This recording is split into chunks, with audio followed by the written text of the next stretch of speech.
অর্থাৎ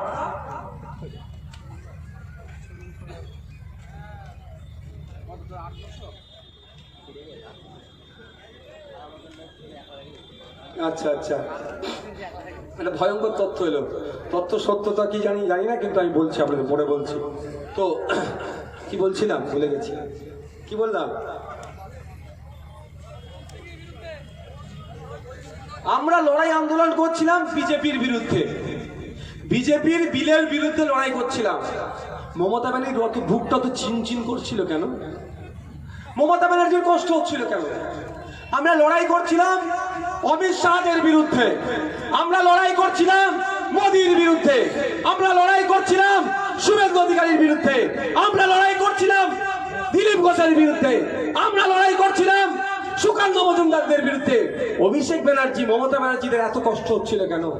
আমরা তো ভারত বন্ধের ডাকে সমর্থন জানিয়েছিলাম বিজেপি সরকারের বিরুদ্ধে, কিন্তু মমতা ব্যানার্জির বুক চিনচিন করছিল কেন? হয়তো এই বার্তাটা দাদা উপর থেকে দিয়েছিল, যদি পশ্চিম বাংলায় বন্ধ সফল হয় তাহলে তোমার ভাইপো গ্যারেজ হয়ে যাবে, এটা হতে পারে। সেই জন্য ওই রফিকা রহমান সাহেবেরা, পার্থবাবুরা তাদের গুন্ডা মস্তানকে লাগিয়ে আমাদেরকে বন্ধ সফল হতে দেয়নি। তাই আমরা কৃষকরা আমাদের বন্ধকে যিনারা সফল হতে দেয়নি, তারা কি একটাও ভোট পাবে ভাই? এই পাবে? এখানে একটা তথ্য এলো, একটা গোপন চিঠি। আমাদের এলাকার যিনি বিধায়ক, তিনি নাকি অভিষেক বাবু মমতা ব্যানার্জির কাছে চিঠি লিখে পাঠিয়েছিলেন, অর্জুন বাবুর সুপারিশ পাঠিয়েছিলেন। যদি অর্জুন বাবুকে ব্যারাকপুর থেকে কন্টেস্ট করতে দেওয়া হয় তৃণমূলের পক্ষে, নাকি এখান থেকে 60,000-এর ওপর কাছে আশেপাশে লিড পাবে। বুঝতে পেরেছেন? তাহলে বিজেপির কত বড় এজেন্ট আপনার ঘরে বসে আছে। খারাপ লাগছে নাকি? এটা বড় এজেন্ট বিজেপি। আমি তো একটা কথা বলি, 2019 সালের আগে বিজেপিকে আটকাতে হবে, বিজেপিকে আটকাতে হবে বলে রাজ্যে বিজেপিকে নিয়ে আসলো। 2021-এ বিজেপিকে আটকাতে হবে, বিজেপিকে আটকাতে হবে বলে আপনার পাড়াতে বিজেপিকে নিয়ে আসলো।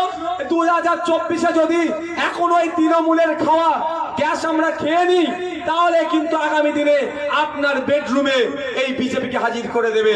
আমি বলতাম, এই কাগজ কিন্তু তার প্রমাণ দিয়ে দিচ্ছে। আপনার ঘরে তো বিজেপি ঢুকে বসে আছে, বকলমে বিজেপির এজেন্ট, যে আজান বন্ধের জন্য মামলা করেছিল তার হয়ে সুপারিশ গাইছে, তাকে নাকি 60,000 ভোটে লিড করাবে। ভোট চুরি করে লিড করালে আলাদা জিনিস, মানুষ যদি শান্তিপূর্ণভাবে ভোট দেয়। অর্জুন বাবু কেন, পার্থ বাবু এখান থেকে 60,000 মাইনাস খাবে কি ভাই? হবে তো নাকি? হ্যাঁ, 21-এ নির্বাচনে গণনায় কি হচ্ছে আমরা জানি। আমরা রাজনীতিতে তখন একটু কাঁচা ছিলাম, এখনো খুব পাকা বলছি না। কিভাবে চুরি করেছে আমরা জানি, জবাব আমরা সময়ের সাথে সাথে দেব। আমরা ভুলে যাচ্ছি না গণনা কেন্দ্রে আমাদের সাথে কি হয়েছে, তারপরে কি হয়েছে।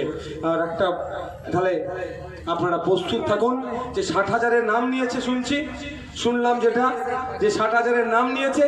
আমরা 60,000-এ অর্জুন বাবুকে মাইনাস দেব, 60,000 পার্থ বাবুকে মাইনাস দিয়ে বলবো আমডাঙ্গা তথা ব্যারাকপুরে ও কোনো বিজেমূল কাজ দেবে না, কাজ হবে না। তাই তো নাকি ভাই? এখানে প্রায় হাজার হাজার মানুষ এসেছেন। আর একটা কথা, বারাসাতেও কিন্তু আমাদের প্রার্থী আছে। আপনাদের আত্মীয় তো অনেক বারাসাতে থাকে ভাই, থাকে তো? জামির ভাই দিকে আসো। ডান দিকে আছে আমার বারাসাতে তাপস ব্যানার্জি, আর বাঁ দিকে আছে আমাদের ব্যারাকপুরের অ্যাডভোকেট জামির সাহেব। দুটোকে পার্লামেন্টে আমরা এখানে পাঠাবো, আরো যেগুলো আছে পার্লামেন্টে পাঠাবো। আমাদের জনগণের কণ্ঠ হয়ে পার্লামেন্টের লড়াই দিয়ে আসবে। তো জুন মাসের 1 তারিখে তাপসদার ভোট আছে বারাসাতে। আপনাদের যারা যে আত্মীয় আছে এখন থেকেই কনভিন্স করান, কোনো স্বপন বাবুকে ভোট হবে না, কোনো কাকুলিদিকে ভোট হবে না। ভোটটা কাকে দেওয়া হবে? তাপস বাবুকে খান চিহ্নে দেওয়া হবে। আর মে মাসের, আগামী মাসের 20 তারিখে আপনাদের এলাকার আত্মীয় স্বজন, আপনাদের এলাকায় যারা ছড়িয়ে ছিটিয়ে আছে, তাদেরকে একটাই কথা, কোন দল বদলু অর্জুন সিংকে ভোট নয়, আর কোন মিস কল দিয়া মানুষকে পার্থ বাবুকেও ভোট নয়।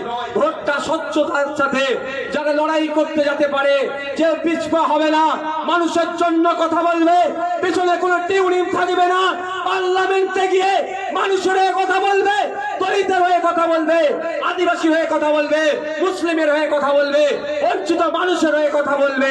আমাদের অ্যাডভোকেট জামির সাহেবকে আমরা পার্লামেন্টে পাঠাবো। একটা গুরুত্বপূর্ণ বিষয় বললাম। আর একটা কথা, জামির ভাইয়ের হয়ে আগামীকাল আমরা নমিনেশনে যাব। আমাদের আগামীকাল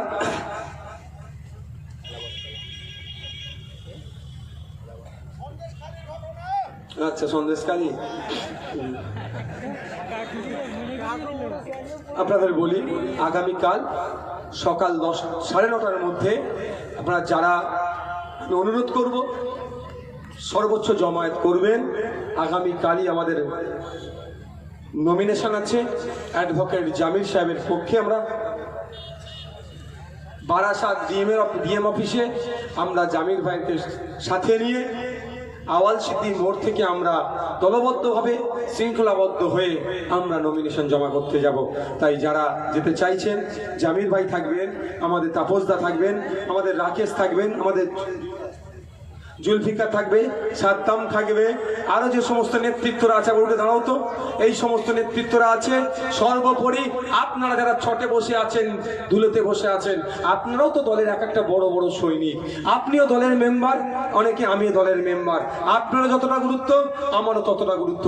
শুধু পদটা আমাকে দিয়ে রেখেছে, কালকে আমাকে পদ নাও নিতে রাখতে পারে, কালকে আমার পরিবর্তে কাউকে দল চাইলে দিতে পারে, কিন্তু আমরা সবাই সক্রিয় কর্মী দলের। তাই আমরা সক্রিয় দল কর্মীরা মিলে আমরা আগামীকাল 10টার মধ্যে, 9:30 থেকে 10টার মধ্যে আওয়াল সিদ্ধি মোড়ে জমায়েত হব।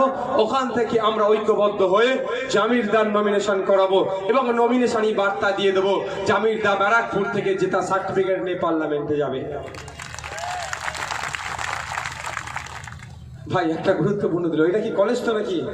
হ্যাঁ, আগামী দিনে এখান থেকে দেখবেন ভুয়ো টিচার বার হবে, বুঝতে পারছেন না? মহল্লার মসজিদ এই স্কুল থেকে একটা না কটা গিয়েছে, একটা গিয়েছে। কলেজ থেকেও দেখবেন আগামী দিনে কত হবে। নেতার ছেলে, নেতার জামাই, নেতার বৌমা, নেতার ভাই সব কিন্তু ধরা হবে, ছাড়া হবে না। আর একটা কথা আপনাদের বলে রাখি, যদি আপনারা আমাদের প্রার্থীকে জিতে পার্লামেন্টে পাঠান, তাহলে ভোট যেমন আপনাদের দাঁড়ে দাঁড়ে এসে আমরা চাইছি, 5 বছর ধরে এই দুয়ারে এমপি প্রকল্প আমরা চালাবো। যেভাবে 5 বছর ভোটটা চাইছি আপনাদের দাঁড়ে দাঁড়িয়ে এসে, এমপি পরিষেবা আপনাদের দাঁড়ে দাঁড়িয়ে যাবে, এগিয়ে দিয়ে আসবে। এমপি সার্টিফিকেটের জন্য, এমএলএ সার্টিফিকেটের জন্য এখন এমএলএ দরবার হতে হয়, 500,000 টাকা না দিলে কোনো সার্টিফিকেট পাওয়া যায় না। এই ধরনের অনেক অভিযোগ আছে। আপনাদের বলে রাখি, আপনারা আমাদেরকে সুযোগ দিলে, আমাদের পক্ষ থেকে এমপি নির্বাচিত হলে, এমপি সার্টিফিকেট নেওয়ার জন্য আপনাকে এমপির সাথে শুধু যোগাযোগ করবেন, সরাসরি যোগাযোগ করবেন। এমপি আপনার বাড়িতে, আপনার দ্বারে সার্টিফিকেট পৌঁছে দেবে। দুয়ারে এমপি প্রকল্প আমরা চালাবো। সকলে শুনে রাখো। তবে একটা কথা বলছি, ভয় পাওয়ার কোনো জায়গা নয়।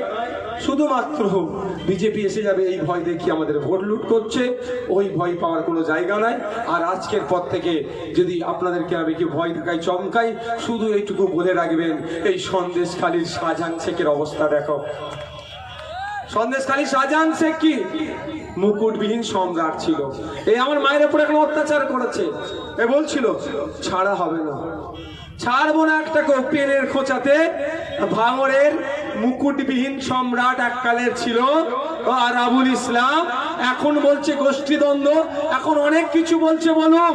সর্বকিছু প্রথমে কিন্তু পেনের খোঁচাটা নওশাদ সিদ্দিকীদের ছিল, আইএসএফ এর ছিল। প্রথম জেলের ভাতটা কিন্তু আইএসএফ তাকে এইবারের মতো খাইয়েছে। তো আপনাদের এলাকার যে সমস্ত পঞ্চায়েতের প্রধান, কয়েকদিন আগে তো একটা পঞ্চায়েতের প্রধানকে এর দলের লোকেরাই খুন করলো, সত্যি কষ্ট লেগেছিল। বিশ্বাস করুন, কারো তো পিতা, কারো তো সন্তান, কারো তো স্বামী, খুব কষ্ট লেগেছিল। তো ওই হিংসা আমরা আর হতে দেব না। সাথে সাথে এটাও বলছি, যেমন আমরা হিংসা হতে দেব না, কিন্তু আমাদের কাছে সব নোট ডাউন হচ্ছে। পঞ্চায়েতের উন্নয়নের জন্য 1 বছরে কম করে 5 কোটি আসে, 5 বছরে 5 কোটি আসে, কোনো পঞ্চায়েতে 10 কোটি পর্যন্ত আসে। এই টাকাগুলো যারা লুট করছে, লুট করে হাইওয়ের ধারে জমি কিনছে, লরি কিনছে, বারাসাতে ফ্ল্যাট কিনছে, সব কিন্তু আমাদের নোট হচ্ছে। আমরা ক্ষমতায় আসলে কমিশন বসাবো, সমস্ত পঞ্চায়েতের কাগজপত্র বার করব, সমস্ত হিসাব করব। যাদের দেখবো হিসাব বহির্ভূত হচ্ছে তাদের বাড়ি, গাড়ি, জমি, জায়গা, ফ্ল্যাট সমস্তটাই নিলামে আমরা তুলে দেব। নিলামে তুলে দিয়ে যে টাকাটা আসবে সেই টাকাটা কোষাগারে দিয়ে জনগণের টাকা কোষাগারে ফিরিয়ে আবার জনগণের কাজে আমরা ব্যবহার করব। তাদেরকে বলেন প্রস্তুত থাকবে, তাদেরকে বলবেন ছাড়া 1 ইঞ্চি ছাড়া যাবে না। হ্যাঁ, আমরা মারের বদলা মারের রাজনীতি করি না, খুনের বদলা। কার নিউ টাউনে বাগান বাড়ি আছে, কে দীঘায় হোটেল কিনে রেখেছে, কিছু কিছু কিন্তু তথ্য আমাদের কাছে এসেছে। ও বেনামে কিনে রাখলেও কি হবে, যেখান থেকে রেজিস্ট্রেশন হচ্ছে তারা তো আমাদের ভালোবাসার মানুষ ভাই। যে বিক্রি করছে আর যে কিনছে, সাক্ষীর সইটা যে দিচ্ছে, মনে রাখবে সেই কিন্তু আমাদের ভালোবাসার মানুষ। এদের অত্যাচারের কারণে আসতে পারছে না, সেই ভোটও কিন্তু আমাদের আসবে। তাই আপনাদের বলি, ভয় পাওয়ার কোনো জায়গা নাই, লড়ে নিতে হবে আপনার অধিকার। ব্রিটিশদের পিরিয়ডে যেভাবে অত্যাচার করতো আমাদের স্বাধীনতা সংগ্রামীরা, যদি ভাবতো যে আমরা এদের সাথে পেরে উঠতে পারবো না, এদের সাথে পেরে উঠতে পারবো না, তাহলে কিন্তু আমরা আজ স্বাধীন হতে পারতাম না। কিন্তু আমাদের স্বাধীনতা সংগ্রামীরা বিনয় বাদল দীনেশ, আশফাকুল্লাহ থেকে শুরু করে, ভগৎ সিং থেকে শুরু করে, ক্ষুদিরাম থেকে শুরু করে, প্রীতিলতা ওয়াদ্দেদার থেকে শুরু করে, বিরসা মুন্ডা থেকে শুরু করে সকলে ঐক্যবদ্ধ হয়েছিল। তাদের লক্ষ্য একটাই ছিল, ব্রিটিশ মুক্ত ভারত করব, তাদের জীবন দিতে হয় দেব। তারা জীবন উৎসর্গ করেছিল বলে ব্রিটিশ মুক্ত ভারত পেয়েছি। আমাদের লড়াইটা থাকবে গণতান্ত্রিক প্রক্রিয়াতে, দুর্নীতি মুক্ত বাংলা করব, দুর্নীতি মুক্ত বিভাজন মুক্ত দেশ গড়ব। এই দেশ গড়তে গিয়ে যদি জেল খাটতে হয় নওশাদ সিদ্দিকীকে, একবার কেন 100 বার জেল কাটতে নওশাদ সিদ্দিকী প্রস্তুত হচ্ছে। সকলে ভালো থাকবেন, সুস্থ থাকবেন। আস্তে আস্তে এখান থেকে বিদায় নিন। শেষ কথা ভাই, আজকে এই যে কোন পঞ্চায়েতের প্রধান মারা গিয়েছিল ভাই, আমডাঙ্গা পঞ্চায়েতের প্রধান মারা গেল, তখন তো অনেক হই হই হচ্ছিল। দেখুন এত বছর, এতদিন পার হয়ে গেল, এতদিন পার হয়ে গেল, এখন এতদিন পার হয়ে গেল, কিন্তু দুঃখের বিষয় তার পরিবার কেমন আছে কেউ আমরা খোঁজ নিতে যাইনি। না অভিষেক বাবু খোঁজ নিতে এসেছেন, না মমতা ব্যানার্জি এসেছেন, কেউ খোঁজ নিতে যায়নি। তো লড়াই লড়াই লড়াই চাই, লড়াই করে বাঁচতে চাই বলে ক্ষতিগ্রস্ত হয়ে গেলে একদিন এসে ফুলমালা পরিয়ে কি বলবে, অমুক অমর রহে বলে ছেড়ে দেবে। বাকি 364 দিন তার কিভাবে পরিবার পরিজনকে, এর ভেতরে কেউ আসবেন না ভাই, এর ভেতরে কেউ আসবেন না, এর বাইরে থাকুন। তার পরিবার পরিজনকে নিয়ে কিভাবে দিন যাপন করছে কেউ ভাবছে না। তা আমি অনুরোধ করছি আপনাদের কাছে ভাইরা, যে ভোট আসবে যাবে, নেতা দিল্লি যাবে দিল্লি আসবে, এই ভোটের জন্য হিন্দু মুসলমানের মধ্যে যারা বিভাজন করতে চাইছে